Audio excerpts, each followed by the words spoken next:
আপনাদের কোরআন আর হাদিস মূর্তি পূজাকে নিষিদ্ধ করেছে। তবে আপনি অন্য ধর্মগুলো দেখেন, খ্রিস্টান ধর্ম অথবা ধরেন বৌদ্ধ ধর্ম, চাইনিজ ধর্ম, জৈন ধর্ম, অন্য সব ধর্মেই দেখবেন মূর্তি পূজা আছে। আপনারা মুসলিমরা পৃথিবীর সংখ্যার মাত্র 15 থেকে 20% হবেন সব মিলিয়ে, এটা শতকরা হিসাবে। তাহলে অন্যরা কি ভুল করছে? খ্রিস্টান ধর্মটা দেখেন, 1 মিনিট, যে কোনো অ্যাংলিকান চার্চ অথবা Russian orthodox, Greek orthodox, Catholic বা প্রোটেস্ট্যান্ট, চীনে দেখেন অনেক বড় মূর্তি ঈশ্বরের। তাহলে এরা সবাই ভুল? খুবই সুন্দর প্রশ্ন করলেন। তিনি বললেন পৃথিবীতে মুসলিম আনুমানিক 15 থেকে 20%, কেউ বলে 25%, সে যাই হোক, আপনি বললেন 15 থেকে 20%, আচ্ছা মেনে নিলাম। আপনি বললেন যে খ্রিস্টানরা তারা মূর্তি পূজা করে, আমিও একমত। আপনি বললেন যে বৌদ্ধরা বিশাল মূর্তি বানায়, তারা কি সবাই ভুল? ভাই, ইসলামের সংখ্যাগুরু হলে জেতা যায় না। ইসলামে সত্য সবার উপরে। বেশিরভাগ মানুষ এই কয়েকশো বছর আগেও মনে করত পৃথিবীর সমতল, বেশিরভাগ। এটা কি জানেন? কয়েকশো বছর আগেও বেশিরভাগ মানুষ মনে করত পৃথিবীর সমতল। পৃথিবী কি সমতল ভাই মহেশ? না না। তাহলে বেশিরভাগ মানুষেরও ভুল হতে পারে। ইসলাম ধর্মে আল্লাহ পবিত্র কোরআনে বলেছেন, সূরা ইসরার 81 নম্বর আয়াতে উল্লেখ করা হয়েছে, ওয়াকুল জাল হক ওয়া জাকাল বাতিল ইন্নাল বাতিলা কানা জাউকা। বলো, সত্য উপস্থিত হয়েছে, মিথ্যা বিলুপ্ত হয়েছে, কারণ মিথ্যা প্রকৃতিগত কারণে বিলুপ্ত হবে। সেজন্য ইসলাম ধর্মের সংখ্যাগুরু হলে জেতা যায় না। যদি আমেরিকা যান, সেখানে দেখবেন পর্নোগ্রাফি, এটা নিষিদ্ধ না।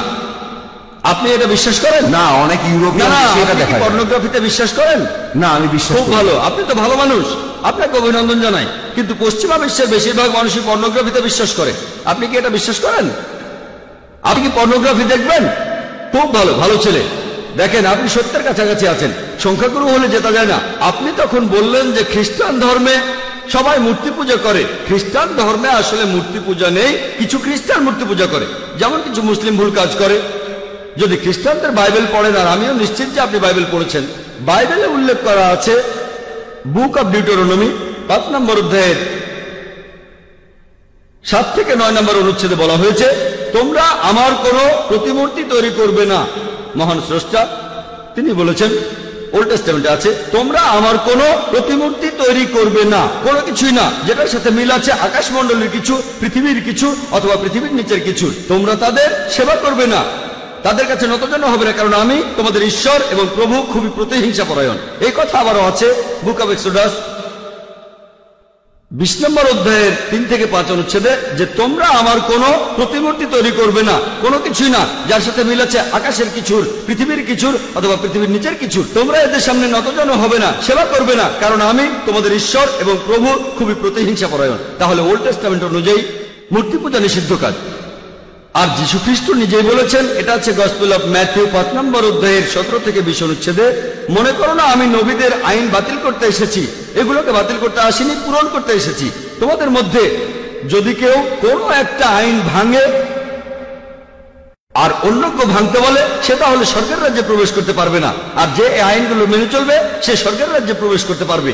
যদি তাদের ন্যায়নিষ্ঠতা গ্রন্থে বলা ন্যায়নিষ্ঠার চাইতে বেশি না হয়, তাহলে তারা স্বর্গের রাজ্যে প্রবেশ করতে পারবে না। তাহলে যীশু খ্রিস্টের কথা অনুযায়ী আপনি যদি স্বর্গের রাজ্যে প্রবেশ করতে চান, আপনাকে তাহলে ওল্ড টেস্টামেন্টের সবগুলো আইন মানতে হবে, মুসা নবীর আইন মানতে হবে। স্রষ্টার কোনো প্রতিমা বানাবেন না। তারপরও মানুষ বানায়, কেন? সব খ্রিস্টানরা কিন্তু বানায় না, প্রোটেস্ট্যান্টরা বানায় না। খ্রিস্টান ধর্ম সম্পর্কে আপনার জ্ঞান বেশ কম, আপনি এখনো ছাত্র।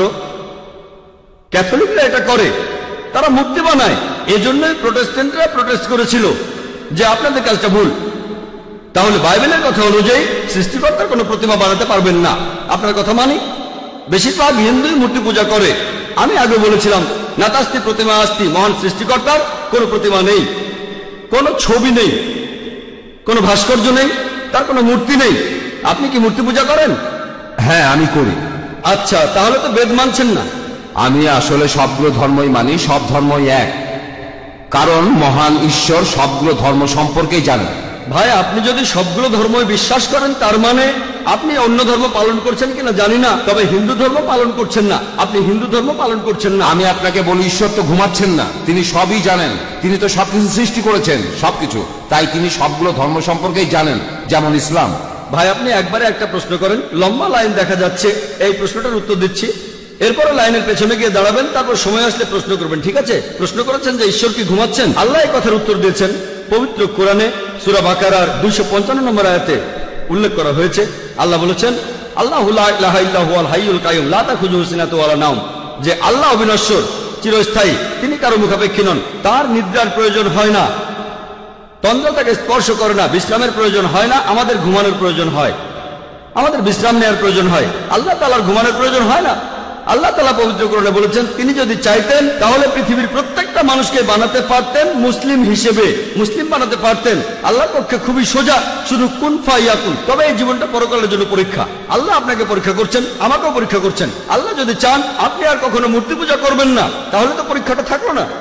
পরীক্ষাটা হচ্ছে আল্লাহ আপনাকে কিছু আইন দিয়েছেন, এখন আপনি সেগুলো মানবেন কি মানবেন না। আপনি নাকি সবগুলো ধর্মই মানেন, কিন্তু আপনি তো হিন্দু ধর্ম মানছেন না, আপনি তো ইসলাম মানছেন না, আপনি তো খ্রিস্টান ধর্ম মানছেন না, শিখ ধর্ম মানছেন না, বৌদ্ধ ধর্ম মানছেন না। আমাকে এমন কোন কথা দেখান যেখানে ধর্মপট বলছে, বৌদ্ধ যে কোনো গ্রন্থ বলছে যে বুদ্ধ তার মূর্তি বানাতে বলেছেন।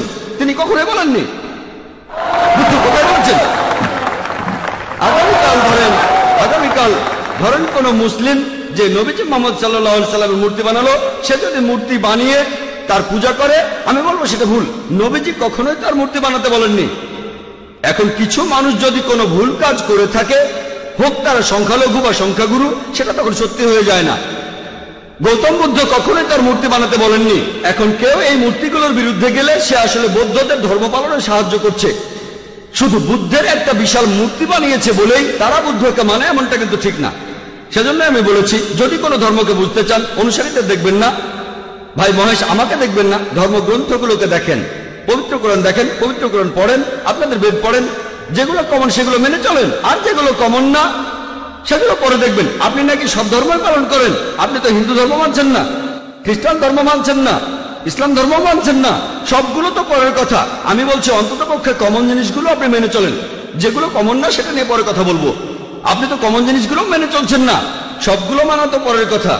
যেদিন আপনি মূর্তি পূজা বন্ধ করবেন, সেদিন আমি কথা বলতে পারবো যে আপনি সবগুলো ধর্মের সবচেয়ে প্রধান কথাটা মানছেন।